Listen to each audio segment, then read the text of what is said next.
너 미쳤어? 거길 왜 가? 삼성은 엔지니어들의 무덤이야. 5년 전 스탠퍼드 졸업식장에서 친구들은 제 얼굴에 대고 비웃었습니다. 세계 1위 엔비디아를 놔두고 삼성에 간다니 다들 제 머리가 어떻게 된 줄 알았습니다. 하지만 오늘 그 비웃음은 비명으로 바뀌었습니다. 엔비디아가 30년 걸린 걸 삼성이 3년 만에 해냈다고? 콧대 높은 테슬라가 무려 23조 원을 쌓아들고 달려오게 만든 기적, 누구도 예상 못했던 삼성의 비밀병기가 세상에 공개되는 순간 실리콘밸리가 뒤집어진 그 짜릿한 현장을 지금 공개합니다. 여러분의 한국 최고 댓글 한 줄이 이 영상을 더 많은 외국인에게 보여주는 큰 힘이 됩니다. 감사합니다. 5년 전 6월 미국 캘리포니아의 햇살은 잔인할 정도로 눈부셨습니다. 스탠퍼드 대학교의 푸른 잔디밭 위로 학사모들이 검은 새떼처럼 날아오르던 그날 졸업식장은 환호성과 웃음소리로 가득 차 있었습니다. 남들은 인생에서 가장 기쁜 날이라며 샴페인을 터뜨렸지만 저는 웃을 수가 없었습니다. 가슴 한구석에 묵직한 돌덩이를 얹어놓은 것만 같았기 때문입니다. 제 양복 안주머니에는 삼성전자 입사 확정서가 들어있었지만 저는 그것을 누구에게도 쉽게 꺼내 보일 수가 없었습니다. 졸업식이 끝나고 학교 앞 팔로알토에 있는 고급 이탈리안 레스토랑에서 동기들의 뒤풀이가 열렸습니다. 와인 잔 부딪히는 소리가 경쾌하게 울려 퍼졌고 테이블 위에는 비싼 스테이크와 파스타가 가득했습니다. 하지만 진짜 안주는 따로 있었습니다. 바로 서로의 취업처와 연봉 이야기였죠. 이곳 실리콘밸리에서 엔지니어의 몸값은 곧 그 사람의 계급이자 자존심이었습니다. 야, 마이클. 너 결국 어디 가기로 결정했어? 소문에는 산타클라라 쪽이라던데? 제 옆자리에 앉은 데이비드가 물었습니다. 마이클은 중국계 미국인으로 저와 4년 동안 같은 연구실에서 컵라면을 나눠 먹으며 밤을 지새웠던 절친한 친구였습니다. 마이클이 와인 잔을 빙글빙글 돌리며 짐짓 거만하게 어깨를 으쓱했습니다. 나? 뭐 별거 아냐. 엔비디아 본사로 가기로 했어. 와, 대박. 엔비디아? 야, 거긴 GPU 업계의 황제잖아. 요즘 제일 잘 나가는 곳인데. 거길 뚫었어? 연봉은 얼마나 줬어? 기본급 22만 달러에 스톡 옵션은 별도야. 사이닝 보너스도 꽤 챙겨줬고. 뭐 나쁘지 않아. 테이블 곳곳에서 탄성이 터져 나왔습니다. 22만 달러면 한국 돈으로 3억 원이 훌쩍 넘는 돈입니다. 갓 박사 학위를 딴 신입에게 그 정도 대우를 해주는 곳은 엔비디아 뿐이었습니다. 모두가 부러움 섞인 눈빛으로 마이크를 바라보았습니다. 나는 AMD로 가. 이번에는 인도 출신의 천재 라지브가 입을 열었습니다. 그는 수학적인 머리가 비상해서 교수님들도 혀를 내두르던 친구였습니다. 리사수 회장님이 직접 최종 면접을 봤어. 차세대 아키텍처 팀이야. 거기서 바로 핵심 설계에 투입될 거야. 미쳤다 진짜. 너희들 다 한 자리씩 하는구나. 제니퍼 너는? 난 애플. 쿠퍼티노 본사에서 M 시리즈 칩 설계하기로 했어. 보안 서약서 때문에 자세한 건 말 못하지만 세상을 놀라게 할 칩을 만들 거야. 엔비디아, AMD, 애플, 구글, 메타. 실리콘밸리를 지배하는, 아니 전 세계 기술을 지배하는 거대 공룡 기업들의 이름이 줄줄이 튀어나왔습니다. 그들의 표정에는 우리가 세상을 바꾼다. 우리가 이 지구의 중심이다라는 자신감이 넘쳐 흘렀습니다. 그들은 승리자였고 이 자리는 그들의 승리를 자축하는 파티였습니다. 그리고 마침내 제 차례가 왔습니다. 테이블의 시선이 저에게 쏠렸습니다. 다들 기대하는 눈치였습니다. 제가 박사 과정 때 인텔에서 인턴을 하며 꽤 좋은 성과를 냈었기에 당연히 인텔이나 퀄컴 정도는 갈 거라고 생각했겠죠. 정민이 너는? 인텔 확정이야? 아니면 퀄컴? 저는 마른 침을 꿀꺽 삼켰습니다. 입안이 바짝 말라 들어갔습니다. 손바닥에는 식은땀이 흥건했습니다. 심장이 쿵쾅거리는 소리가 귀에 들릴 정도였습니다. 저는 떨리는 목소리를 감추려 애쓰며 최대한 담담하게 말했습니다. 아니, 난 한국으로 가. 한국? 설마. 삼성전자. 시스템 LSI 사업부로 가기로 했어. 순간 시끌벅적하던 레스토랑 테이블에 정적이 흘렀습니다. 마치 누군가 얼음물을 끼얹은 듯한 싸늘한 침묵.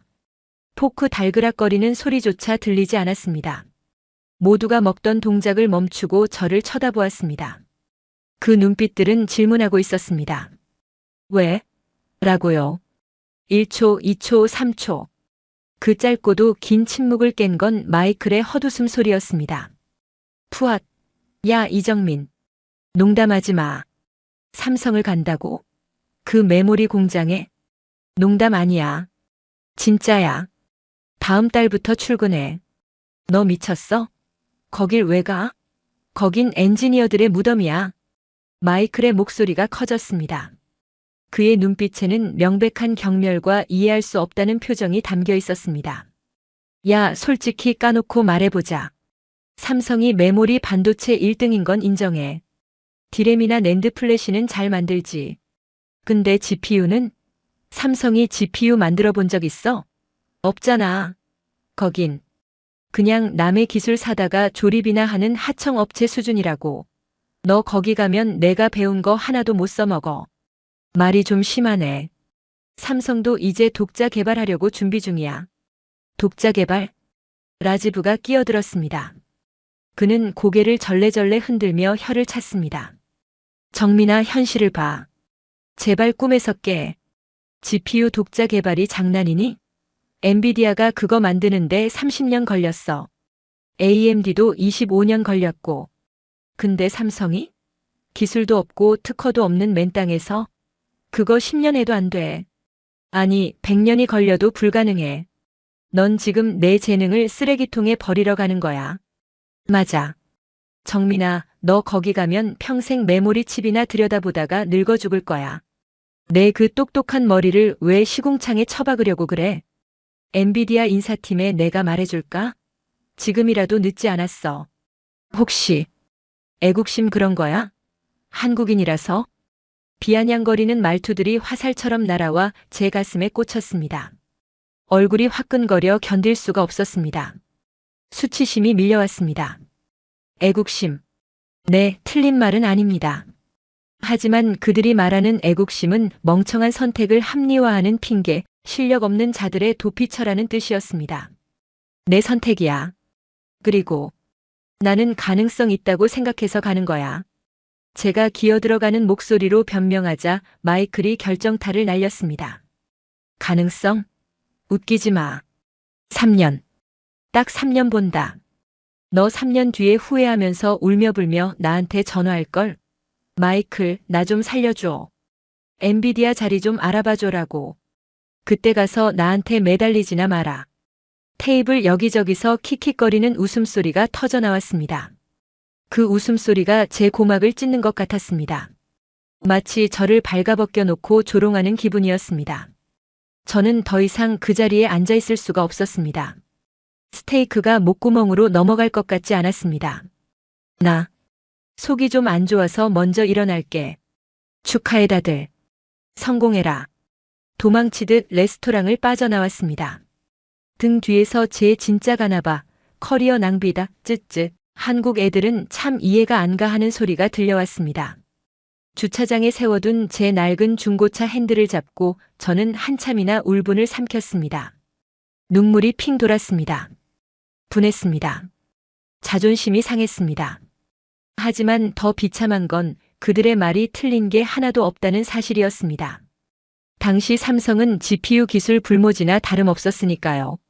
하지만 제가 그 모욕을 견디면서까지 삼성행을 택한 데는 그 거만한 친구들이 모르는 진짜 이유가 있었습니다. 바로 저의 아버지 이종우 씨 때문이었습니다.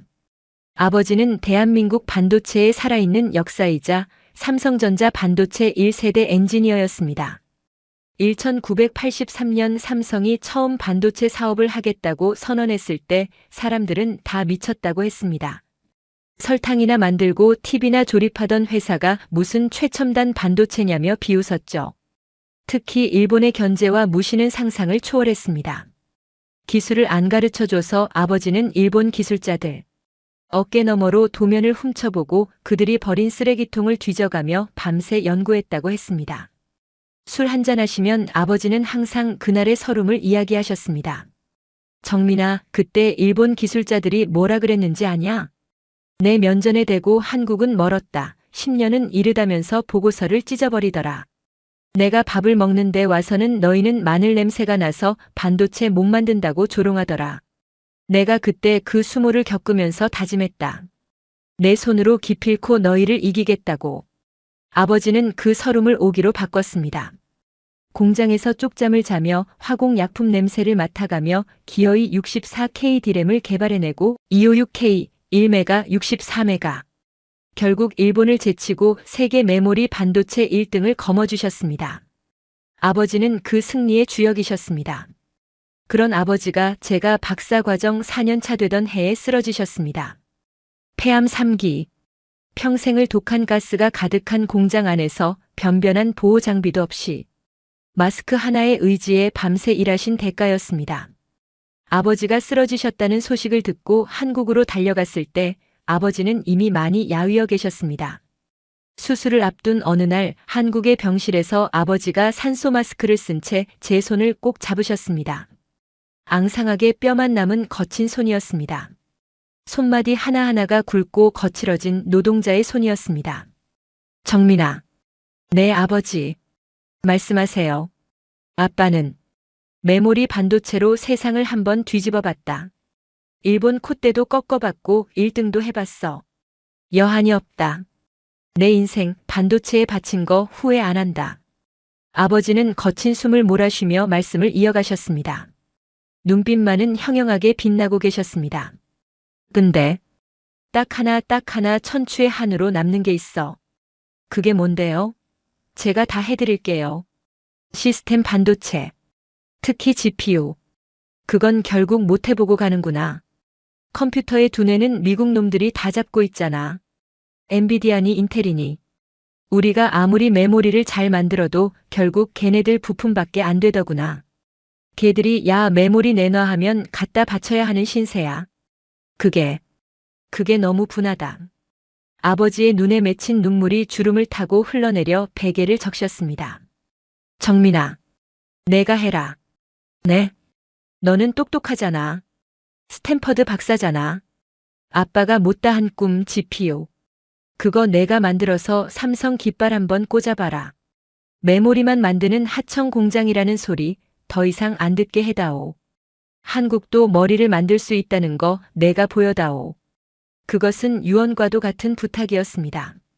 죽음 앞에서도 오로지 기술과 대한민국 반도체만을 걱정하는 아버지. 그 아버지의 갈라진 손을 잡고 저는 맹세했습니다. 제 가슴 속에서 뜨거운 무언가가 치솟았습니다. 갈게요. 삼성으로 갈게요. 가서 엔비디아든 뭐든 다 박살내고 아버지가 꿈꾸던 그 깃발 제가 꽂아드릴게요. 아버지가 일본을 이겼듯이 제가 미국을 이겨드릴게요. 그 약속 하나 때문에 저는 친구들의 비웃음을 뒤로하고 한국행 비행기에 올랐던 것입니다. 엔비디아의 높은 연봉도 애플의 화려한 명함도 제게는 중요하지 않았습니다. 오직 아버지의 꿈, 그것만이 제 목표였습니다. 입사 후 현실은 생각보다 더 냉혹했습니다. 제가 배치된 시스템 LSI 사업부의 상황은 처참했습니다. 인력은 부족했고 장비는 구형이었으며 무엇보다 패배주의가 만연해 있었습니다. 우리가 무슨 GPU를 해 그냥 남의 거 사다 쓰자라는 분위기였습니다. 미국 실리콘밸리에서 열리는 기술 콘퍼런스에 참석했을 때의 일입니다. 저는 자랑스럽게 삼성전자가 박힌 명함을 들고 엔비디아 부스를 찾아갔습니다. 기술 교류도 하고 인맥도 쌓을 생각이었습니다. 안녕하세요. 삼성전자에서 왔습니다. 이정민 책임연구원입니다. 하지만 명함을 받은 엔비디아의 수석 엔지니어는 제 명함을 쳐다보지도 않았습니다. 그는 껌을 씹으며 귀찮다는 듯 손을 휘저었습니다. 삼성? 아, 메모리. 메모리 부스는 저쪽 구석에 있는데요. 거기로 가보세요. 아니요, 저는 시스템 LSI 쪽입니다. GPU 설계팀에서 일합니다. 뭐요? GPU? 삼성이 GPU를 해요? 그는 마치 말하는 강아지라도 보는 듯 저를 위아래로 훑어보았습니다. 그리고 피식 웃으며 명함을 테이블 위에 툭 던졌습니다. 마치 쓰레기를 버리듯이요. 이봐요, 젊은 친구. 우리가 지금 바빠서요. 나중에 메모리 필요하면 연락할게요. 우린 지금 진짜 기술 이야기 중이라서. 가보세요. 그는 등을 돌려버렸습니다. 명함은 쓰레기 취급을 당했습니다. 주변에 있던 다른 미국 엔지니어들이 수군거리는 소리가 들렸습니다. 삼성이라네. 쟤네가 무슨 GPU를 한다고 설쳐? 돈 좀 벌더니 눈에 뵈는 게 없나 봐. 주제 파악을 못하네. 10년? 아니, 100년이 걸려도 우리 뒤꿈치도 못 따라올걸. 쟤들은 창의성이 없어. 그냥 시키는 거나 잘하지. 얼굴이 화끈거리고 주먹이 부들부들 떨렸습니다. 치욕스러웠습니다. 50년 전 아버지가 일본 기술자들에게 당했던 그 서름을 50년 뒤 아들인 제가 미국 땅에서 똑같이 당하고 있었습니다. 그들은 우리를 경쟁자가 아니라 귀찮은 날파리 취급을 하고 있었습니다. 호텔로 돌아온 저는 거울 속에 비친 제 얼굴을 보며 소리쳤습니다. 눈물이 뚝뚝 떨어졌습니다. 두고 봐라. 내 놈들이 무시한 이 명함이 언젠가 너희 목을 조르는 칼이 될 거다. 내가 그렇게 만들 거다. 아버지가 그랬던 것처럼 나도 보여줄 거다. 하지만 의욕만으로는 넘을 수 없는 벽이 있었습니다. 회사의 지원은 지지부진했고 기술 격차는 너무 컸습니다. 아무리 밤을 새워도 좁혀지지 않는 차이에 절망했습니다. 설상가상으로 한국에 계신 아버지의 병세가 악화되었다는 소식이 들려왔습니다. 정민아, 아버지가 중환자실로 옮기셨다. 의식은 있는데 많이 힘들어하신다. 어머니의 울먹이는 전화. 저는 당장이라도 달려가고 싶었지만 갈 수가 없었습니다. 지금 빈손으로 돌아가면 아버지에게 해드릴 말이 없었기 때문입니다. 아버지, 저 아무것도 못했어요. 놈들에게 무시만 당하고 왔어요. 저는 실패했어요. 차마 그 말을 할 수는 없었습니다. 아버지의 마지막 가는 길에 패배 소식을 전해드릴 수는 없었습니다. 절망적이었습니다. 친구들의 비웃음, 업계의 무시, 넘을 수 없는 기술의 벽, 그리고 꺼져가는 아버지의 생명. 사방이 꽉 막힌 독방에 갇힌 기분이었습니다. 숨을 쉴 수가 없었습니다. 그때였습니다. 본사에서 긴급 호출이 내려왔습니다. 미국 법인 대회의실에 모든 연구원이 소집되었습니다. 한국 본사에서 전략기획실 부사장이 직접 날아왔습니다. 분위기가 심상치 않았습니다. 무거운 침묵 속에서 부사장이 입을 열었습니다. 오늘부로 우리 사업부의 운명을 건 프로젝트를 시작합니다. 스크린에 거대한 글자가 떠올랐습니다. 프로젝트 오리온. 우리는 GPU 독자 개발에 나섭니다. 남의 기술 빌려 쓰는 거 이제 그만합니다. 우리 손으로 우리 기술로 세계 최고의 칩을 만듭니다. 이 모든 판을 뒤집을, 아니 제 인생을 송두리째 바꿀 무모하고도 위대한 도전의 서막이 올랐습니다. 그것은 제게 닥친 위기이자 동시에 아버지가 주신 마지막 기회였습니다. 기간은 딱 3년입니다. 미국 캘리포니아 산호세 삼성전자 미주법인 대회의실. 본사에서 파견된 전략기획실 부사장의 입에서 나온 그 한마디에 회의실에 모인 20명의 임직원은 귀를 의심했습니다. 다들 잘못 들은 것이길 바라는 눈치였습니다. 3년이라니요? 부사장님, 농담이 지나치십니다. 미주 법인장님이 떨리는 목소리로 반문했습니다. 그의 얼굴은 당혹감으로 붉게 달아올랐습니다. 엔비디아가 지금의 GPU 아키텍처를 완성하는데 30년이 걸렸습니다. AMD도 25년이 걸렸고요. 그런데 기술도 특허도 없이 맨 땅에서 시작하는 우리가 3년 만에 그들을 따라잡으라고요? 그건 물리적으로 불가능합니다. 이건 도전이 아니라 자살 행위입니다. 알고 있습니다. 부사장은 차가운 표정으로 대답했습니다. 그의 눈빛에는 물러섬이 없었습니다. 하지만 시장은 우리 사정을 봐주지 않습니다. 테슬라가 자율주행 칩 공급사를 찾고 있다는 첩보가 들어왔습니다. 일론 머스크가 엔비디아의 독점과 갑질에 질려버렸거든요. 그 계약 시점이 정확히 3년 뒤입니다. 그때까지 물건을 내놓지 못하면 우리는 영원히 기회를 잃습니다. 메모리만 만드는 하청업체로 남을 것인지 아니면 시스템 반도체의 주인이 될 것인지 결정해야 합니다. 그는 스크린에 프로젝트 오리온이라는 글자를 띄웠습니다. 밤하늘의 오리온자리처럼 빛나는 목표였지만 우리에게는 아득히 먼 별처럼 느껴졌습니다. 본사에서는 이 프로젝트에 사활을 걸었습니다. 예산? 무제한입니다. 인력? 전 세계 어디서든 데려오십시오. 돈은 얼마가 들어도 좋습니다. 실패하면 삼성의 시스템 반도체 사업부는 문을 닫게 될 겁니다. 여러분의 목숨줄이 여기에 달렸습니다. 회의실에는 무거운 침묵만이 흘렀습니다. 숨소리조차 들리지 않는 질식할 것 같은 공포가 감돌았습니다. 3년. 그것은 말이 되지 않는 시간이었습니다. 사람들은 수군거렸습니다. 위에서 드디어 미쳤구나. 이건 불가능한 미션이다. 책임지기 싫으니 나는 빠지겠다. 이것이 바로 본사의 첫 번째 오판이었습니다. 돈과 의지만 있으면 기술의 시간을 단축할 수 있다고 믿는 경영진의 착각.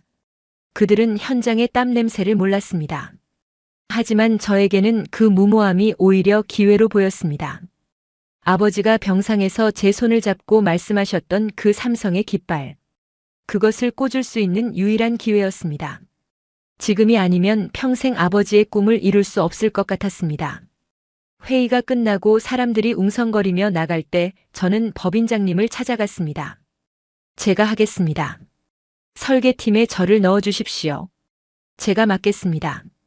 법인장님이 안경을 고쳤으며 저를 쳐다보았습니다. 이 박사, 자네 제정신인가? 이건 커리어 망치는 지름길이야.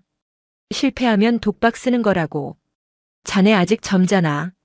왜 사서 지옥불에 뛰어들려고 해? 상관없습니다. 어차피 잃을 것도 없습니다. 그리고 꼭 해야만 하는 이유가 있습니다. 이유? 아버지와의 약속입니다. 이 프로젝트 성공 못하면 아버지 뵐 면목이 없습니다. 대신 조건이 하나 있습니다. 조건이라니? 사람을 사게 해주십시오. 제 아무리 날고 기는 천재라도 저 혼자서는 못합니다. 30년의 시간을 3년으로 줄이려면 30년치 경험을 가진 사람을 돈으로 사와야 합니다. 백지수표를 주십시오. 법인장님은 한참 동안 저를 노려보더니 헛웃음을 지으며 고개를 끄덕였습니다. 독한 놈. 그래, 해봐라. 예산은 걱정하지 마라. 대신 실패하면 나도 자네도 다 죽는 거야. 그날부터 저는 인재 사냥꾼이 되었습니다. 실리콘밸리의 밤을 헤매며 엔지니어들을 만났습니다. 엔비디아, AMD, 인텔. 경쟁사 핵심 인력들에게 접근했습니다. 고급 바에서 술을 사고 주말 파티에 초대하며 그들을 설득했습니다. 하지만 반응은 싸늘했습니다. 삼성? 거기 가면 내 경력 꼬여. 실리콘밸리에서 삼성 출신이라고 하면 안 쳐준다고. 연봉 2배? 야, 돈이 문제가 아니야. 될 만한 일을 해야지. 3년 안에 GPU를 만든다고. 지나가는 개가 웃겠다. 모두가 거절했습니다. 그들의 눈에 삼성의 GPU 개발은 계란으로 바위치기였습니다. 돌파구가 필요했습니다. 판을 뒤집을 수 있는 거물, 그 한 사람이 필요했습니다. 그 사람이 움직이면 다른 사람들도 따라올 만한 그런 전설. 그때 제 레이더망에 한 사람이 포착되었습니다. 존 레이필드. AMD에서 전설적인 아키텍처를 설계했던 부사장. GPU 업계에서는 살아있는 신으로 불리는 인물. 하지만 그는 회사 내부 정치 싸움에 밀려 회의감을 느끼고 은퇴를 고민하고 있다는 소문이 돌고 있었습니다. 이 사람이다. 이 사람을 잡아야 한다. 저는 무작정 그의 집 앞으로 찾아갔습니다. 비가 억수같이 쏟아지는 날이었습니다. 캘리포니아의 겨울비는 뼈가 시릴 정도로 차가웠습니다. 초인종을 눌렀지만 응답이 없었습니다. 문전박대를 당하고도 저는 3일을 기다렸습니다. 차 안에서 쪽잠을 자고 햄버거로 끼니를 때우며 그가 나오기만을 기다렸습니다. 마침내 셋째 날 저녁 차고 문이 열리고 백발이 성성한 존 레이필드가 쓰레기 봉투를 들고 나왔습니다. 당신 뭐하는 놈이야? 며칠째 내 집 앞에 죽치고 있더군. 경찰 부르려다 말았어. 저는 비를 흠뻑 맞은 채 그에게 다가갔습니다. 삼성전자에서 온 이정민입니다. 제발 5분만, 딱 5분만 제 이야기를 들어주십시오. 삼성? 메모리나 잘 만들 것이지 왜 여기까지 와서 난리야? 돌아가. 난 은퇴할 거야. 메모리만으로는 세상을 바꿀 수 없으니까요. 당신도 알지 않습니까? 당신이 만든 칩이 세상을 바꿨지만 결국 경영진의 논리에 밀려 당신의 꿈을 다 펼치지 못했다는 거리요. 그의 발걸음이 멈췄습니다. 제가 그의 아픈 구석을 찌른 것입니다. 그는 한참 저를 노려보다가 한숨을 쉬며 문을 열어주었습니다. 독한 놈이군. 들어와. 커피나 한 잔 마시고 가. 그의 서재는 마치 박물관 같았습니다. 초창기 그래픽 카드부터 최신 칩까지 그가 평생을 바쳐 만든 자식들이 전시되어 있었습니다. 그는 따뜻한 커피를 건네며 물었습니다. 그래, 삼성에서 뭘 하겠다는 건가? 그 미친 3년짜리 프로젝트에 탑승하라고. 내가 왜? 난 이제 돈도 명예도 필요 없어. 조용히 낚시나 다니면서 살 거야. 저는 잠시 망설이다가 품속에서 낡은 사진 한 장을 꺼냈습니다. 1983년 아버지가 삼성 반도체 공장 기공식 때 찍은 빛바랜 흑백 사진이었습니다. 흙바닥 위에서 하얀 안전모를 쓰고 환하게 웃고 있는 젊은 아버지. 그리고 그 뒤로 보이는 허허벌판. 제 아버지입니다. 40년 전 일본이 비웃을 때 64K 디램을 만들었습니다. 그때도 다들 미쳤다고 했습니다. 10년은 이르다고 했죠. 하지만 아버지는 해냈습니다. 그 흙바닥에서 기적을 만들었습니다. 그래서 아버지가 지금 폐암 말기입니다. 병상에서 제게 유언처럼 남기셨습니다. 메모리는 내가 했으니 GPU는 내가 해라. 저는 이 프로젝트를 성공시켜서 아버지 영전에 바치고 싶습니다. 저는 존 레이필드의 눈을 똑바로 바라보며 말했습니다. 미스터 레이필드, 당신은 평생 남이 시키는 칩만 만들지 않았습니까? 경영진 눈치 보느라 타협하고 예산 때문에 성능을 낮추고. 삼성은 다릅니다. 백지수표를 드립니다. 당신이 평생 꿈꾸던 완벽한 칩, 그 누구의 간섭도 받지 않고 여기서 한번 만들어보고 싶지 않으십니까? 당신의 마지막 역작을 만들 기회입니다. 레이필드의 눈빛이 흔들렸습니다. 완벽한 칩. 엔지니어라면 누구나 가슴속에 품고 있는 로망. 돈보다 더 강력한 유혹이었습니다. 그는 한참이나 사진 속 아버지를 바라보았습니다.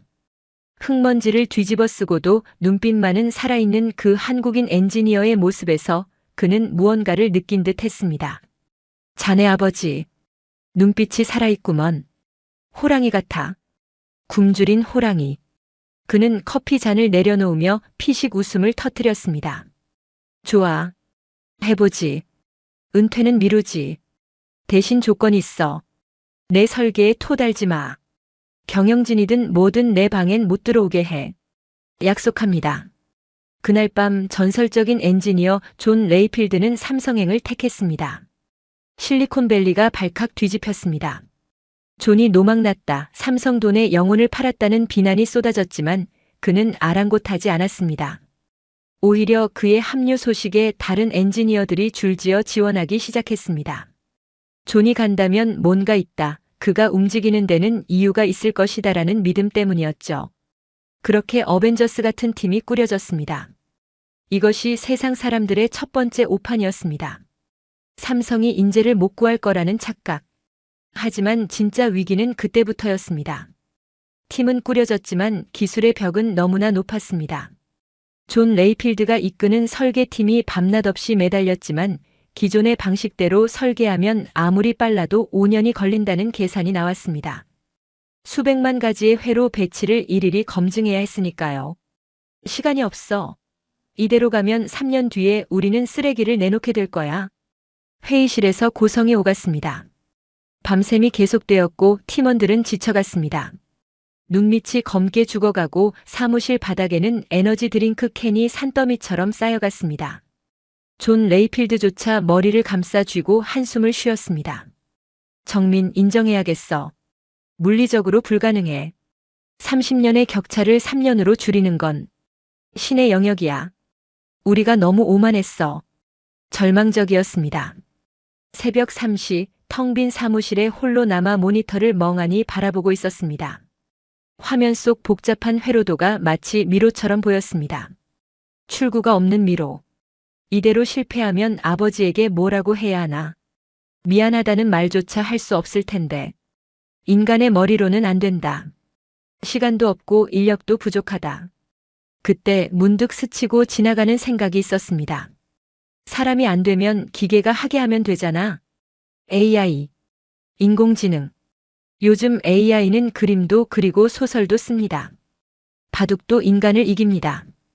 그렇다면 반도체 설계도 할 수 있지 않을까? 수백만 번의 시행착오를 사람이 하면 1년이 걸리지만 슈퍼컴퓨터가 밤새도록 돌리면 일주일이면 될 수도 있지 않을까? 저는 그 길로 AI 설계 프로그램을 짜기 시작했습니다. 코드명 제우스. 그리스 신화의 최고 신 제우스처럼 모든 것을 관장하고 번개처럼 빠르게 해결하라는 뜻이었습니다. 2주 동안 씻지도 자지도 않고 코드를 짰습니다. 눈이 충혈되고 손가락 관절이 쑤셔왔지만 멈출 수 없었습니다. 밥 먹는 시간도 아까워 삼각김밥을 입에 물고 키보드를 두드렸습니다. 제 모습은 마치 40년 전 도면을 훔쳐보며 밤을 새우던 아버지의 모습과 닮아 있었습니다. 미스터 레이필드, 이거 한번 봐주십시오. 제가 헝클어진 머리에 냄새나는 셔츠를 입고 회의실에 뛰어들어가 제우스를 시연했을 때 팀원들은 반신반의했습니다. 또 헛수고하는 거 아니냐는 눈빛이었습니다. 하지만 제우스가 시뮬레이션을 시작하고 화면의 수치가 미친 듯이 올라가기 시작했습니다. 그리고 불과 10분 만에 제우스는 최적의 회로 배치도를 뱉어냈습니다. 이게 말이 돼? 사람이 6개월 걸릴 작업을 10분 만에? 심지어 성능 효율이 15% 더 높습니다. 인간의 고정관념을 깬 배치입니다. 사람은 이건 안 될 거야 라고 지레짐작하지만 AI는 그런 편견 없이 모든 가능성을 다 뒤져보니까요. 존 레이필드가 화면을 뚫어지게 쳐다보더니 떨리는 손으로 화면을 만져보았습니다. 그리고 고개를 돌려 제 어깨를 와락 끌어안았습니다. 정민, 자네가 해냈어. 이게 우리의 비밀 병기야. 이걸로 시간을 살 수 있어. 우리는 환호했습니다. 서로 얼싸안고 소리를 질렀습니다. 30년의 격차를 뛰어넘을 치트키를 손에 넣은 것입니다. 설계 속도는 기하급수적으로 빨라졌습니다. 엔비디아가 상상조차 못한 혁신적인 구조가 탄생했습니다. 하지만 신은 우리에게 쉽게 승리를 허락하지 않았습니다. 설계가 완성되고 한국 화성 공장에서 첫 번째 시제품 샘플을 찍어냈을 때였습니다. 기대감을 안고 테스트 장비에 칩을 꽂았습니다. 윙 하는 소리와 함께 팬이 돌아갔습니다. 모니터의 결과값이 떴습니다. 수율 43%. 100개를 만들면 57개가 불량품이라는 뜻입니다. 반도체는 불량률 싸움입니다. 이 정도 수율로는 대량 생산이 불가능합니다. 팔면 팔수록 적자가 나는 구조입니다. 적어도 80%는 넘어야 팔 수 있습니다. 망했다. 팀원 하나가 주저앉았습니다. 원인을 찾기 위해 다시 밤을 새웠습니다. 문제는 열이었습니다. 너무 고성능으로 설계하다 보니 칩에서 발생하는 엄청난 열을 견디지 못하고 회로가 녹아버리는 현상이 발생한 겁니다. 설계를 다 뜯어 고쳐야 해. 성능을 낮추자. 안정성이 우선이야. 팀원들이 주장했습니다. 존 레이필드도 고민하는 눈치였습니다. 하지만 저는 반대했습니다. 안 됩니다. 성능을 낮추면 테슬라가 우리 걸 쓸 이유가 없습니다. 엔비디아보다 더 빨라야 합니다. 성능은 유지하고 열을 잡아야 합니다. 그게 말처럼 쉽냐고. 칩이 불타버리는데 어떡하라고. 진퇴양난이었습니다. 방법이 보이지 않았습니다. 그 무렵 제 책상 위에 놓인 휴대폰이 울렸습니다. 한국에서 온 전화였습니다. 어머니였습니다. 새벽 시간에 온 전화. 불길한 예감이 등골을 스치고 지나갔습니다. 여보세요? 엄마? 정민아. 어머니의 목소리가 물기에 젖어 있었습니다. 아버지, 마음의 준비를 해야 할 것 같다. 오늘 밤이 고비라고 하신다. 가슴이 철렁 내려앉았습니다. 눈앞이 캄캄해졌습니다. 아버지가 위독하시다는 소식. 당장이라도 비행기를 타고 날아가고 싶었습니다. 아버지 손을 잡고 조금만 더 버티세요라고 말하고 싶었습니다. 하지만 지금 가면 프로젝트는 끝입니다. 수율 문제를 해결할 사람은 저밖에 없었습니다. 제가 설계한 제우스의 알고리즘을 수정해야만 열 문제를 잡을 수 있었으니까요. 존 레이필드도 제우스의 코드는 손대지 못했습니다.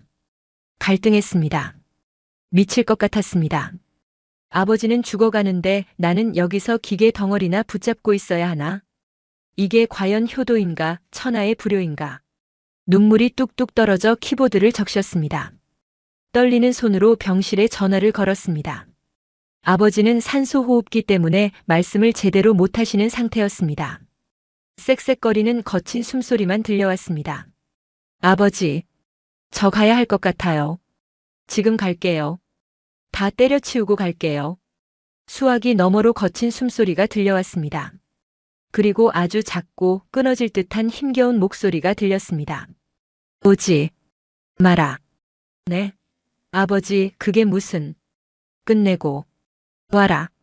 아버지, 저 보고 싶지 않으세요? 나는 삼성맨이다. 일하다 죽는 건 영광이야. 너도 도망치지 마라. 성공해서 깃발 꽂고 그때 와라. 그것이 마지막 힘을 짜낸 아버지의 호통이었습니다. 죽음 앞에서도 아들의 성공과 회사의 명예를 먼저 생각하는 그 지독한 직업정신. 그 뼛속까지 엔지니어인 아버지의 정신. 저는 수화기를 붙잡고 소리 없는 오열을 토해냈습니다. 가슴이 찢어지는 것 같았습니다. 알겠어요. 알겠습니다, 아버지. 안 갈게요. 대신 이거 다 끝내고 성공해서 갈게요. 그때까지 제발 버텨주세요. 제발요. 독해져야 했습니다. 아버지의 그 도끼를 제가 물려받아야 했습니다. 슬픔에 잠겨있을 시간이 없었습니다. 저는 눈물을 닦고 다시 컴퓨터 앞에 앉았습니다. 눈빛이 달라졌습니다.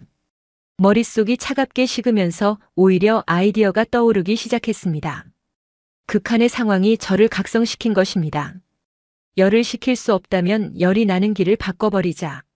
기존의 상식을 뒤엎는 설계 변경. 칩 내부에 미세한 냉각 통로를 만드는 작업. 마치 건물의 환풍구를 뚫듯이 나노 단위의 미세한 구멍을 뚫어 열을 배출하는 방식이었습니다. 누구도 시도해 본 적 없는 위험한 도박이었습니다. 3일 밤낮을 꼬박 세웠습니다. 밥도 먹지 않았습니다. 물만 마셨습니다. 코피가 쏟아져 셔츠를 적셨지만 닦을 시간도 없었습니다. 제 모습은 마치 귀신 같았을 겁니다. 팀원들도 저의 기백에 눌려 아무 말 없이 저를 따랐습니다. 존 레이필드도 제 옆에서 밤을 새우며 묵묵히 지원했습니다. 그리고 마침내 수정된 설계로 만든 두 번째 시제품이 나왔습니다. 테스트룸의 공기는 무거웠습니다. 침 삼키는 소리조차 크게 들렸습니다.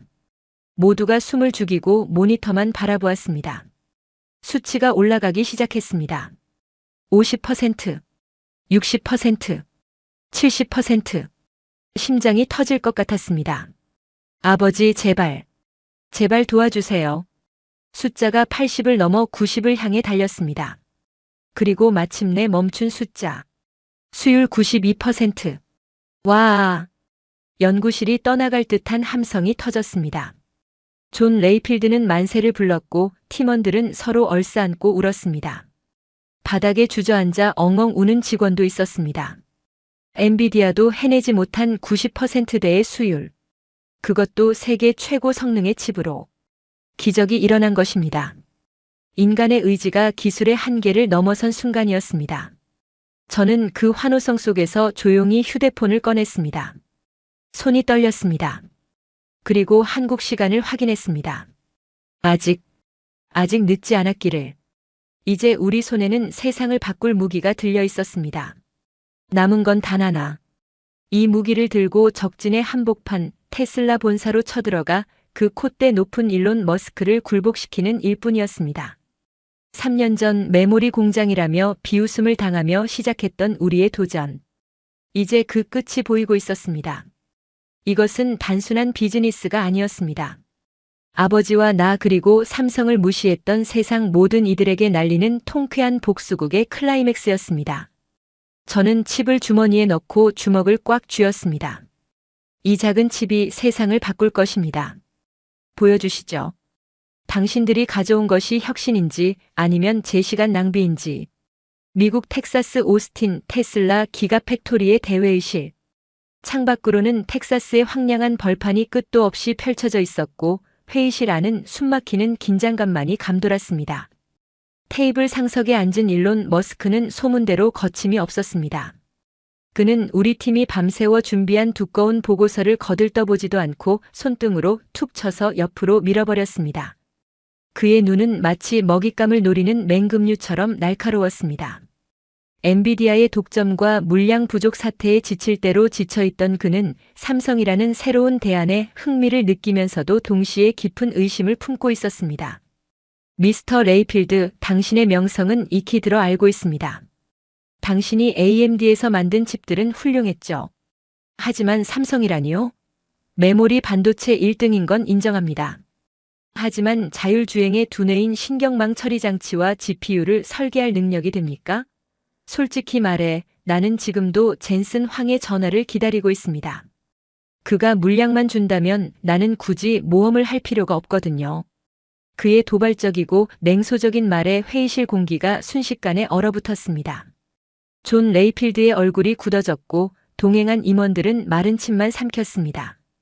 이대로라면 프레젠테이션을 시작하기도 전에 쫓겨날 판이었습니다. 존 레이필드가 입을 열려는 찰나 제가 먼저 앞으로 나섰습니다. 가방에서 우리가 만든 수율 92%의 기적을 담은 시제품 칩을 꺼냈습니다. 손바닥보다 작은 검은색 사각형 칩. 이 작은 물건 하나에 지난 3년간의 피와 땀 그리고 아버지의 꺼져가는 생명이 담겨 있었습니다. 저는 떨리는 손을 감추며 칩을 테이블 위에 올려놓았습니다. 말로 하지 않겠습니다. 직접 테스트해 보십시오. 일론 머스크의 눈썹이 꿈틀했습니다. 자신감이 대단하군요. 좋습니다. 저는 칩을 테슬라의 자율주행 시뮬레이터 서버에 꽂았습니다. 일론 머스크가 팔짱을 끼고 모니터를 응시했습니다. 그의 뒤로 테슬라의 엔지니어 수십 명이 매의 눈으로 화면을 지켜보고 있었습니다. 엔비디아의 최신 칩과 삼성의 오리온 칩이 동시에 가상의 도로를 달리기 시작했습니다. 화면 속에서 수만 가지의 변수가 쏟아졌습니다. 폭우가 쏟아지는 미끄러운 도로, 골목에서 갑자기 튀어나오는 보행자, 신호가 고장난 복잡한 교차로 역주행하는 트럭. 두 칩 모두 무서운 속도로 데이터를 처리하며 상황을 판단하고 차를 제어했습니다. 성능 면에서는 대등해 보였습니다. 아니, 엔비디아 칩이 미세하게 앞서는 구간도 있었습니다. 일론 머스크의 표정이 시큰둥해질 무렵 제가 화면 한 구석의 그래프를 손가락으로 가리켰습니다. 여기를 봐주십시오. 진짜 승부는 속도가 아닙니다. 전력 소모량 엔비디아 100%, 삼성 65%. 일론 머스크의 눈이 커졌습니다. 그는 의자를 박차고 일어나 모니터 앞으로 성큼성큼 다가갔습니다. 안경을 고쳤으며 수치를 확인했습니다. 이게 가능한 수치입니까? 성능은 똑같은데 전기를 절반 가까이 덜 먹는다고요? 계기판 오류 아닙니까? 오류 아닙니다. 전기차에서 전력은 곧 주행거리입니다. 저희 칩을 쓰시면 테슬라의 주행거리가 15% 늘어납니다. 배터리를 더 넣지 않고도 차를 더 무겁게 만들지 않고도 말이죠. 말도 안 돼. 어떻게 이런 설계를 했습니까? 반도체 물리 법칙상 이건 불가능한 효율인데. 열은 어떻게 잡았습니까? 사람이 하지 않았으니까요. 네. AI가 했습니다. 저희가 자체 개발한 제우스가 300만 번의 시뮬레이션을 통해 찾아낸 인간의 고정관념을 깬 회로도입니다. 그리고 칩 내부의 나노 단위의 미세한 바람길을 뚫었습니다. 그 길로 열이 빠져나가기 때문에 전력을 적게 쓰고도 과열되지 않는 겁니다. 일론 머스크는 믿을 수 없다는 듯 고개를 저었습니다. 그는 직접 키보드를 두드리며 부하 테스트를 걸기 시작했습니다. 극한의 상황까지 칩을 몰아붙였습니다. 보통의 칩이라면 열을 견디지 못하고 성능이 뚝 떨어지는 스로틀링 현상이 와야 정상입니다.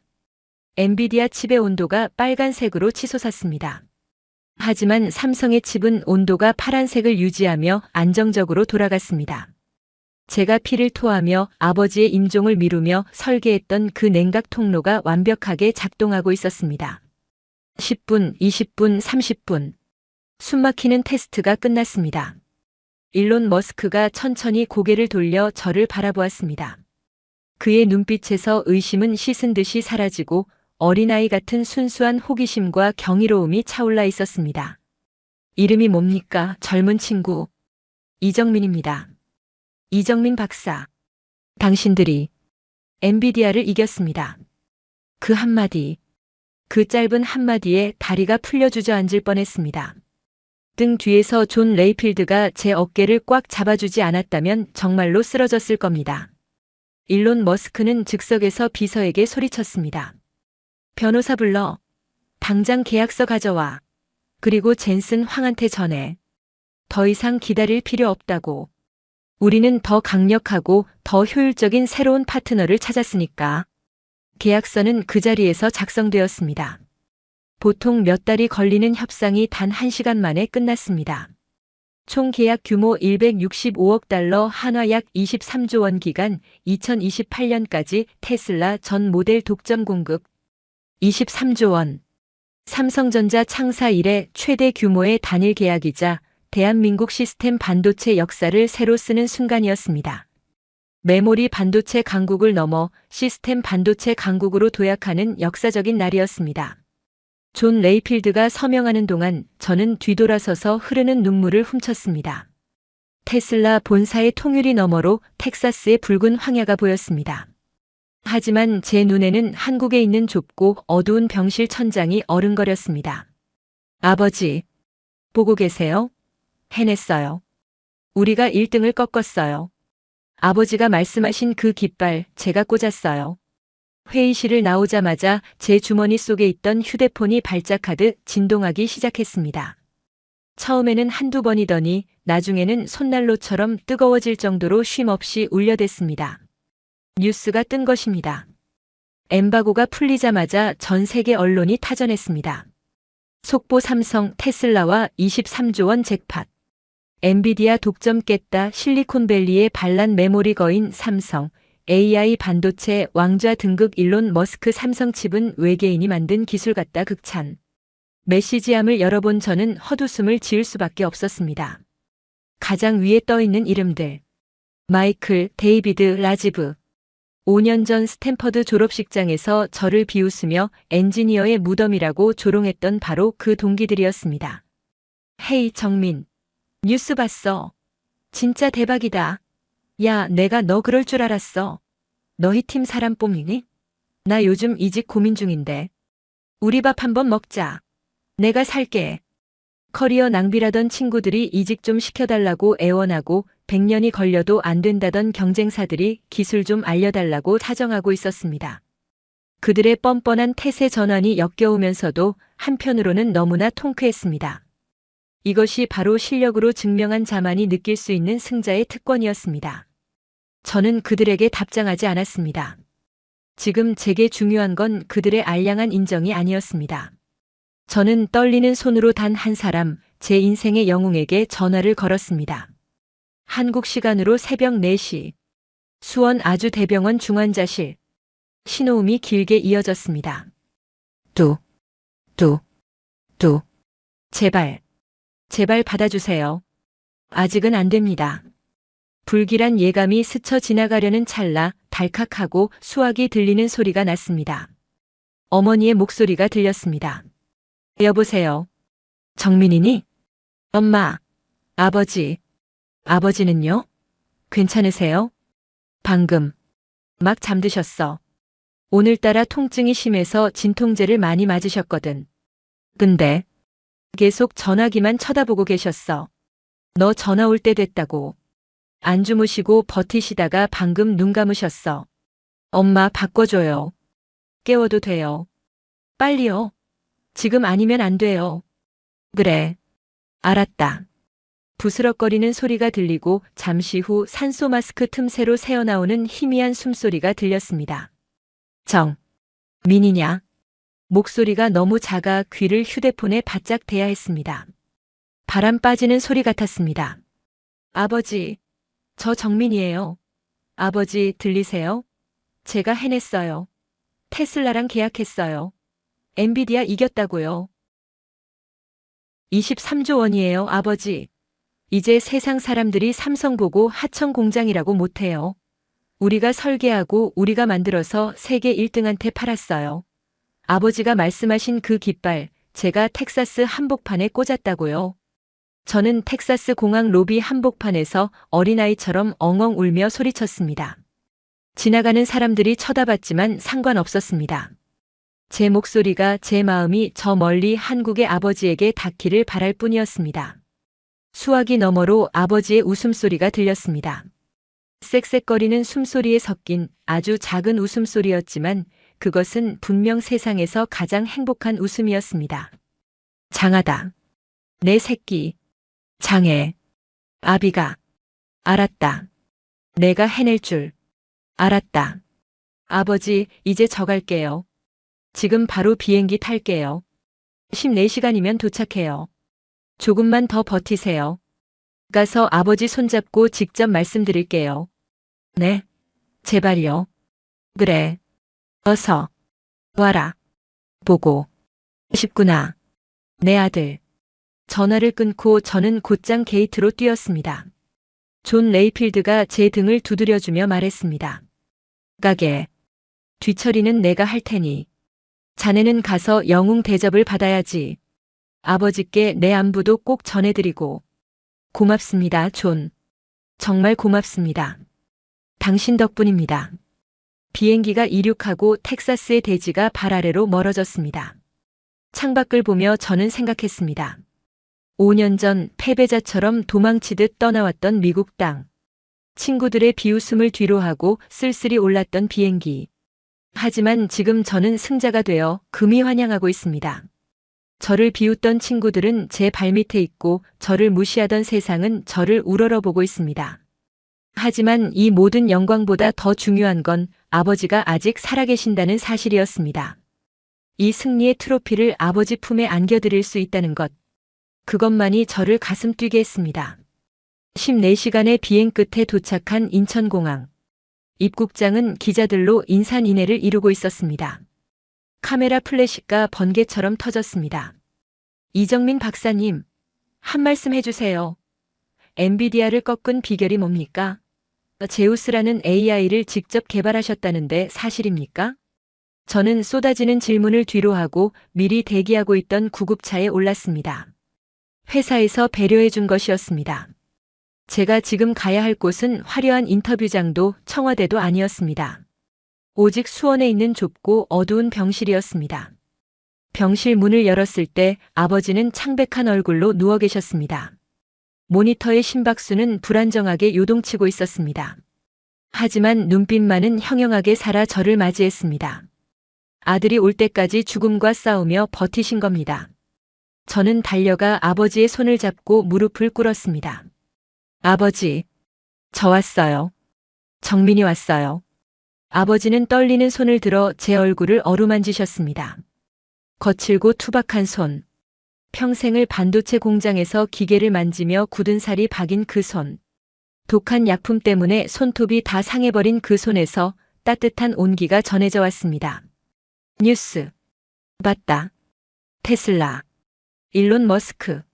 아버지는 힘겹게 입을 떼셨습니다. 한마디 한마디가 힘겨워 보였습니다. 이제 여한이 없다. 우리 정민이가 아비의 하늘 풀어줬어. 그런 말 마세요.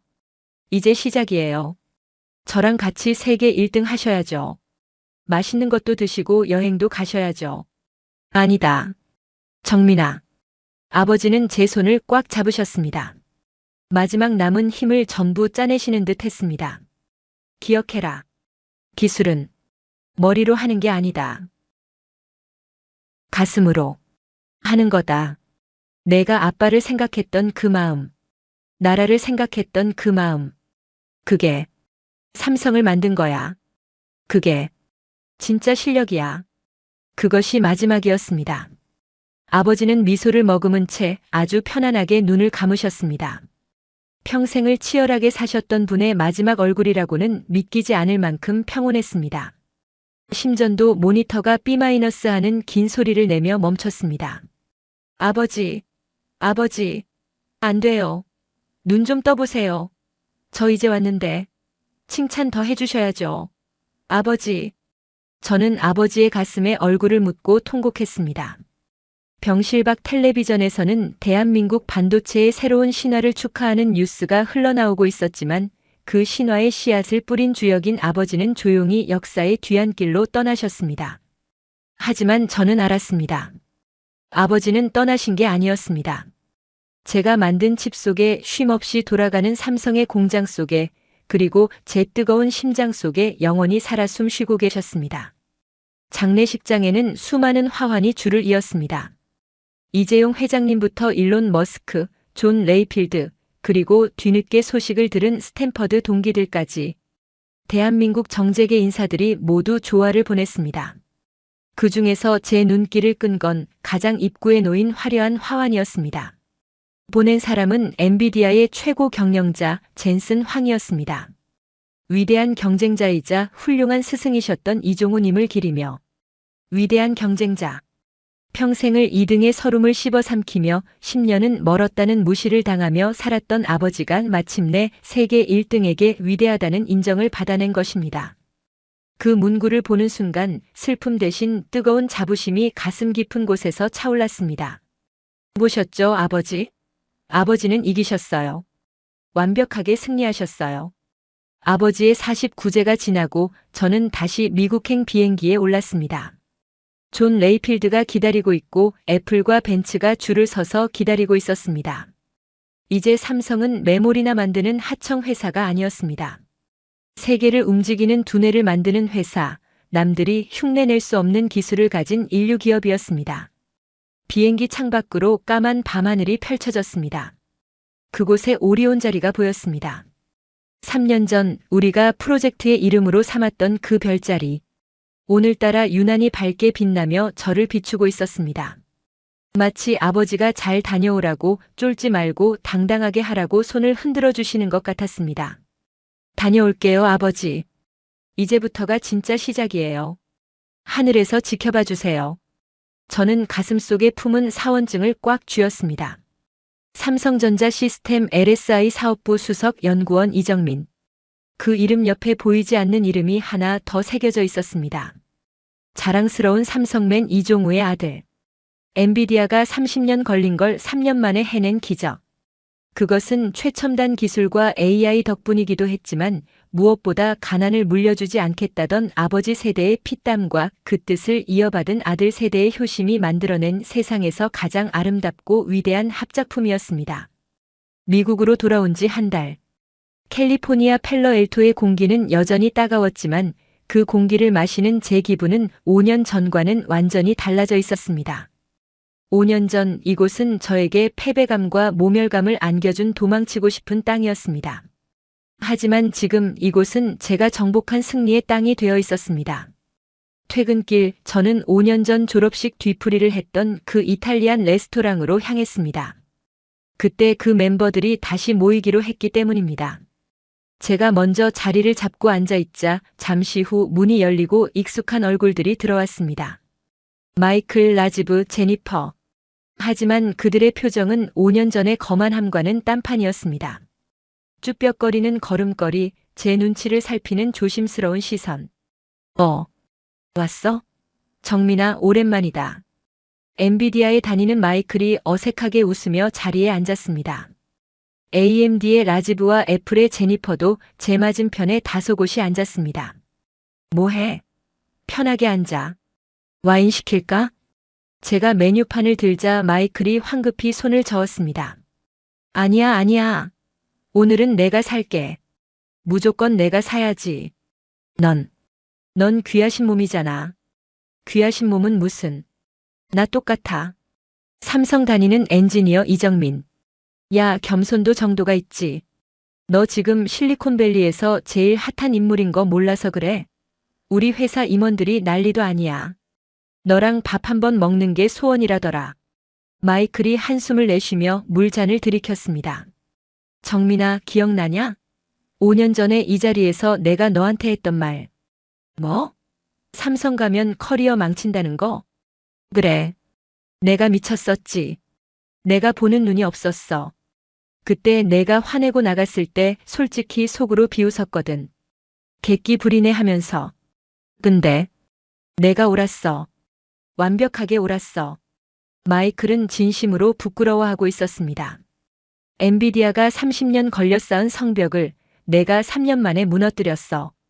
우리 팀장님이 그러더라. 삼성의 저 미친 속도는 도대체 어디서 나오는 거냐고. 밤새워 분석해도 모르겠대. 옆에 있던 라지부가 거들었습니다. 나도 마찬가지야.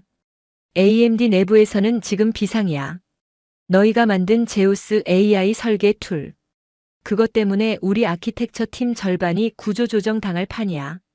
사람이 하는 것보다 10배는 빠르고 정확하니까. 우리가 설 자리가 없어. 제니퍼는 슬그머니 제 앞으로 의자를 당겨 앉았습니다. 정민아, 저기. 애플 구매팀에서 진짜 진지하게 제안했어. 차세대 아이폰에 들어가는 칩, 너희랑 공동 개발하고 싶대.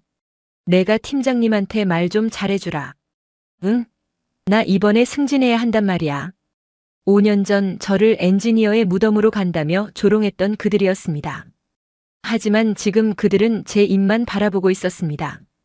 이것은 단순한 부러움이 아니었습니다. 압도적인 실력 차이에서 오는 굴복이었습니다. 저는 와인 잔을 들고 그들을 바라보았습니다. 통쾌했습니다. 하지만 한편으로는 묘한 연민도 느껴졌습니다. 그들은 모를 겁니다. 이 승리가 단순히 제가 똑똑해서 혹은 제우스라는 프로그램이 뛰어나서 얻은 것이 아니라는 것을요. 아버지가 목숨을 걸고 지키려 했던 자존심 병상에서까지 놓지 않았던 그 절박함. 그 한국인의 혼이 없었다면 불가능했을 기적이라는 것을 이 온실 속 화초 같은 친구들은 죽었다 깨어나도 이해하지 못할 겁니다. 너희들 그거 아냐? 제가 입을 열자 모두가 주목했습니다. 기술은 머리로 하는 게 아니야. 그럼 가슴으로 하는 거야. 누군가를 지키고 싶다는 마음, 무시당하지 않겠다는 오기. 그게 없으면 아무리 좋은 AI를 가져다 줘도 세상을 못 받고. 친구들은 멍한 표정으로 저를 바라보았습니다. 저는 웃으며 잔을 비웠습니다. 그날의 와인은 5년 전 그 씁쓸했던 맛이 아니라 세상에서 가장 달콤한 맛이었습니다.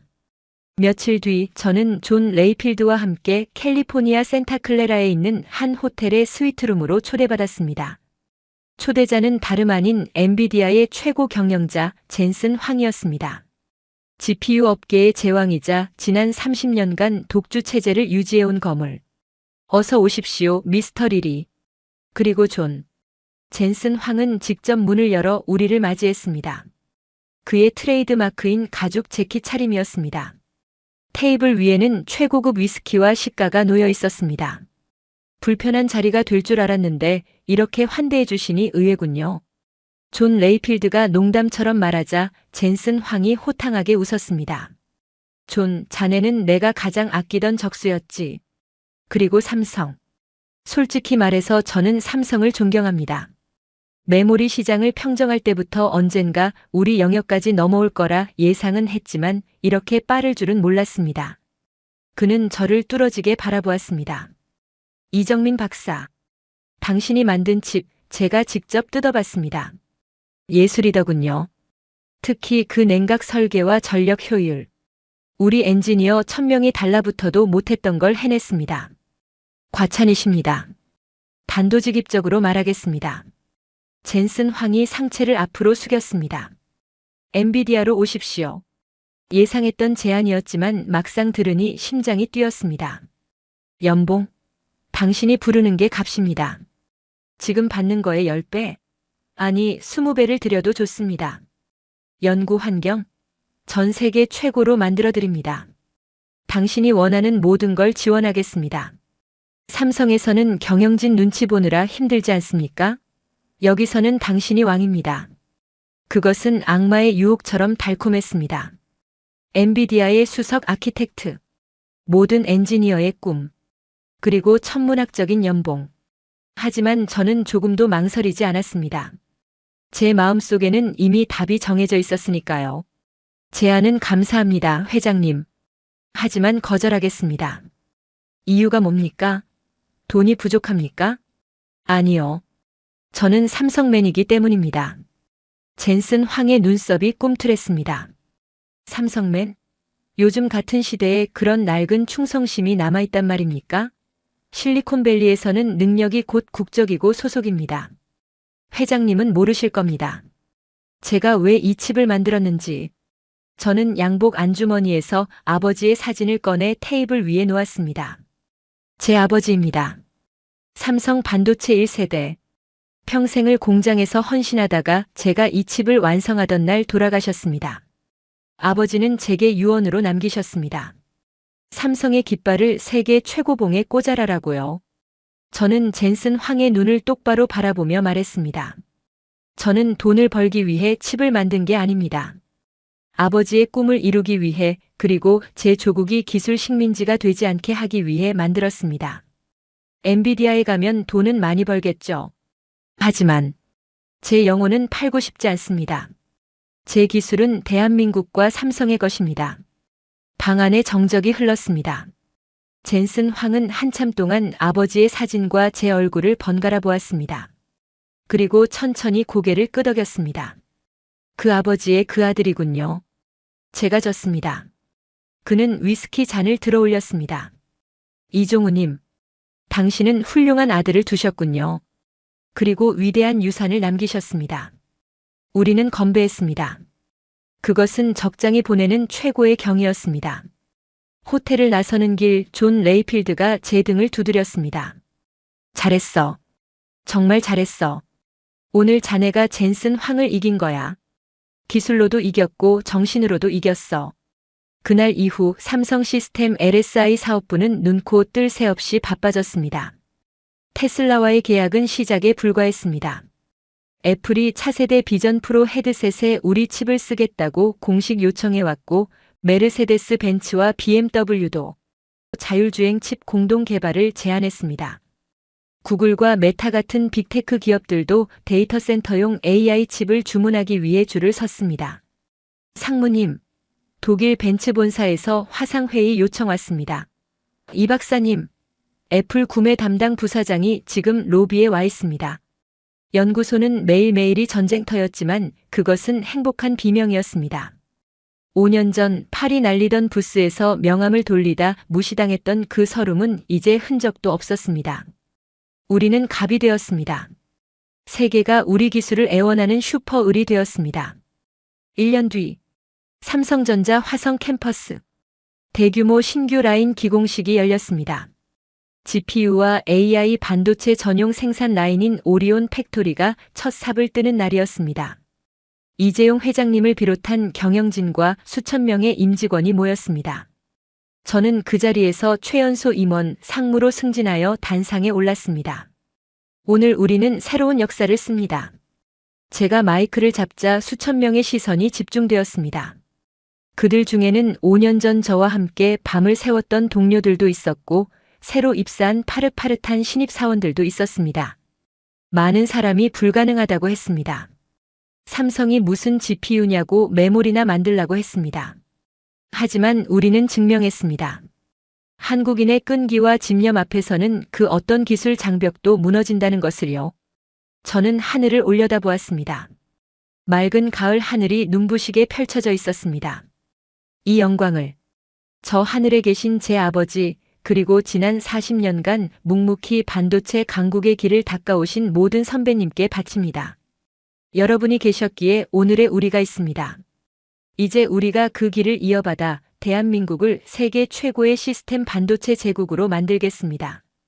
우레와 같은 박수 소리가 쏟아졌습니다. 사람들이 환호하고 태극기와 삼성 깃발이 바람에 펄럭였습니다. 저는 눈을 감고 그 함성을 느꼈습니다. 마치 아버지의 목소리처럼 들렸습니다. 잘했다. 내 아들. 정말 잘했다. 기공식이 끝나고 저는 혼자 조용히 아버지의 위패가 모셔진 추모공원으로 향했습니다. 제가 개발한 최종 양산형 칩 엑시노스 오리온을 들고요. 납골당 유리창 너머로 아버지의 사진이 보였습니다. 병색 없이 건강했던 젊은 시절의 아버지. 아버지, 저 왔어요. 저는 칩을 아버지 사진 앞에 놓았습니다. 약속 지켰어요. 이거 보이시죠? 이게 우리가 만든 거예요. 엔비디아도 이기고 테슬라도 반하게 만든 그놈이에요. 대답은 없었지만 사진 속 아버지는 환하게 웃고 계셨습니다. 저 젠슨 황한테 스카우트 제의도 받았어요. 연봉 20배 준다던데요. 근데 뻥 차버렸어요. 잘했죠? 저는 유리창에 이마를 대고 속삭였습니다. 아버지, 저 이제 안 울어요. 아버지가 남겨주신 이 길 씩씩하게 걸어갈게요. 나중에, 아주 나중에 저 하늘 날아가면 그때는 아버지랑 소주 한잔하면서 무용담 들려드릴게요. 그때까지 거기서 편히 쉬세요. 돌아서 나오는 길 발걸음이 가벼웠습니다. 가을바람이 제 머리카락을 스치고 지나갔습니다. 어디선가 파이팅! 하는 아버지의 목소리가 들리는 듯 했습니다. 저는 주차장에 세워둔 차에 올랐습니다. 운전석 옆자리에는 두툼한 서류 뭉치가 놓여 있었습니다. 차세대 뉴로모픽 칩인간의 뇌를 모방한 반도체 개발 계획안. GPU는 끝이 아니었습니다. 시작일 뿐이었습니다. 아버지가 64K 디램에서 멈추지 않고 256K 1메가로 나아갔듯이 저도 멈추지 않을 것입니다. 가자 오리온. 저는 시동을 걸었습니다. 엔진 소리가 힘차게 울려 퍼졌습니다. 저 멀리 서쪽 하늘에서 해가 지고 있었습니다. 하지만 두렵지 않았습니다. 어둠이 내리면 별은 더 밝게 빛나는 법이니까요. 저와 삼성 그리고 대한민국은 이제 밤하늘에서 가장 밝게 빛나는 별 오리온이 되어 세상을 비출 것입니다. 우리의 도전은 계속됩니다. 불가능을 가능으로 무시를 경이로움으로 바꾸는 우리의 DNA가 살아있는 한 대한민국 반도체의 신화는 영원히 끝나지 않을 것입니다. 존경하는 인생 선배님들, 그리고 제가 세상에서 제일 사랑하는 우리 어르신들.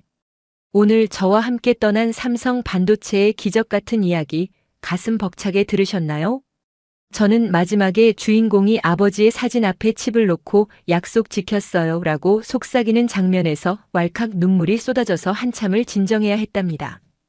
이야기 속의 아버지가 병상에서 마지막까지 놓지 못했던 그 걱정, 그리고 기술은 머리가 아니라 가슴으로 하는 것이라는 유언. 그것은 비단 드라마 속의 대사가 아닙니다. 바로 지난 세월 거친 비바람을 온몸으로 막아내며 우리들을 키워내신 선생님들의 인생 그 자체였습니다. 선생님들, 오늘 이야기가 더욱 가슴에 사무치는 건 그 기적을 만든 진짜 주인공이 바로 화면 너머에 계신 선생님들이시기 때문입니다. 기억나시나요? 배가 고파 물로 배를 채우던 그 서러웠던 보릿고개 시절. 내 새끼들 입에는 쌀밥 한 숟가락 더 넣어줘야지, 나처럼 못 배운 서름은 안 물려줘야지 하는 일념 하나로 이 악물고 버티셨던 그 세월들 말입니다. 누군가는 독일의 지하 1000m 탄광에서 석탄 가루를 마시며, 누군가는 낯선 타국의 병원에서 피고름을 닦아내며, 또 누군가는 중동의 펄펄 끓는 모래사막과 월남의 정글 속에서 목숨을 걸고 달러를 벌어오셨습니다. 기름때 묻은 작업복을 입고 밤새 미싱을 돌리고 새벽 시장에서 꽁꽁 언 손을 호호 불어가며 장사를 하셨던 그 피와 땀방울들. 그 모든 희생이 모여서 한강의 기적을 만들었고 오늘날 세계 1등이 된 삼성과 현대차를 만들었습니다. 그러니 선생님, 거울 보시면서 늘어난 주름살에 속상해하지 마세요. 거칠어진 손마디 부끄러워하지 마세요. 선생님들의 주름살은 그냥 생긴 게 아니라 치열하게 살아내신 승리의 훈장입니다. 지팡이를 짚은 선생님의 굽은 등은 무거운 삶의 무게를 버티며 이 나라를 떠받쳐온 가장 튼튼한 기둥입니다. 오늘 전 세계가 우러러본 대한민국 국방력과 기술력의 진짜 주인은 바로 지금 이 영상을 보고 계시는 선생님들이십니다. 부디 스스로를 자랑스러워해 주세요. 선생님들은 대한민국의 살아있는 역사이자 가장 위대한 영웅이십니다. 어느덧 달력을 보니 2025년도 정말 며칠 남지 않았네요. 오늘이 벌써 12월 31일, 올해의 마지막 날입니다. 올 한 해 정말 치열하게 잘 살아오셨습니다. 돌이켜보면 웃는 날도 있었지만 마음처럼 몸이 따라주지 않아 속상한 날도 있으셨을 테고 자식들 걱정에 밤잠 설치신 날도 많으셨겠지요. 남모르게 흘리신 눈물도 있으셨을 겁니다. 누구 하나 알아주지 않아도 묵묵히 그 자리를 지켜주셔서 정말 감사합니다. 그리고 고생 많으셨습니다. 선생님들이 계셨기에 저 같은 젊은 세대가 전쟁 걱정 없이, 가난 걱정 없이 이렇게 따뜻한 방에서 꿈을 꿀 수 있었습니다. 선생님들은 저에게 그리고 대한민국에게 영원한 은인이십니다. 이제 다가오는 2026년 새해에는요, 제가 딱 한 가지만 부탁드릴게요. 첫째도 건강, 둘째도 건강, 셋째도 무조건 건강입니다. 입맛 없다고 물에 밥 대충 말아 드시지 마시고요. 맛있는 고기 반찬, 따뜻한 국물 꼭 챙겨 드세요. 아픈 데 있으면 돈 든다. 늙으면 다 그렇다 참지 마시고 꼭 병원 가시고요.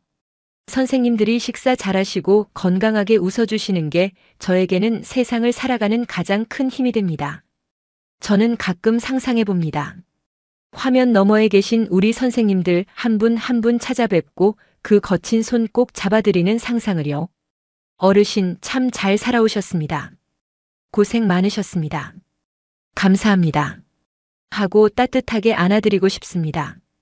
비록 지금은 이렇게 목소리로밖에 마음을 전할 수 없지만 제 이 간절한 진심이 선생님들의 안방까지 따뜻한 온기로 전해졌으면 좋겠습니다. 오늘 삼성의 기적 같은 이야기로 가슴이 뜨거워지셨다면, 그리고 저의 이 작은 응원이 선생님들 마음에 위로가 되셨다면 구독과 좋아요 한 번씩만 꼭 눌러주세요. 로그인하기 복잡하고 귀찮으시면 안 하셔도 괜찮아요. 그저 마음속으로라도 그래, 수고했다 하고 칭찬해 주시면 저는 그것만으로도 세상을 다 가진 듯 행복합니다. 그리고 댓글도 편하게 남겨주세요. 나도 옛날에 중동 갔었지 하시는 무용담도 좋고, 오늘 저녁은 김치찌개 먹었다 하시는 사소한 안부도 좋아요. 타자 치기 힘드시면 그냥 점 하나만 찍어주셔도, 하트 이모티콘 하나만 보내주셔도 저는 다 알아듣습니다. 선생님들의 흔적을 보는 것만으로도 저는 너무 기쁘고 행복하거든요. 한 글자 한 글자 소중하게 읽고 마음 깊이 새겨서 다음 영상 만들 때 꼭 참고하겠습니다. 사랑하는 나의 영웅 선생님들. 2025년의 마지막 밤 그 어느 때보다 따뜻하고 평안하게 보내시길 바랍니다. 지난해의 근심 걱정은 저무는 해에 다 태워보내시고 다가오는 새해에는 아이처럼 환하게 웃는 날만 가득하시기를 제가 매일매일 기도하겠습니다. 제일 먼저 새해 인사 올립니다. 새해 복 세상에서 제일 많이, 아주 많이 받으세요. 그리고 부디 아프지 말고 오래오래 제 곁에 계셔주세요. 진심으로 존경하고 감사하고 또 사랑합니다. 오늘 밤도 세상에서 가장 행복하고 따뜻한 꿈 꾸세요. 지금까지 선생님들의 영원한 말동무이자 친구가 되고 싶은 뷰티풀 코리아였습니다. 감사합니다. 세계를 놀라게 한 대한민국, 다음 영상에서도 계속됩니다. 감사합니다.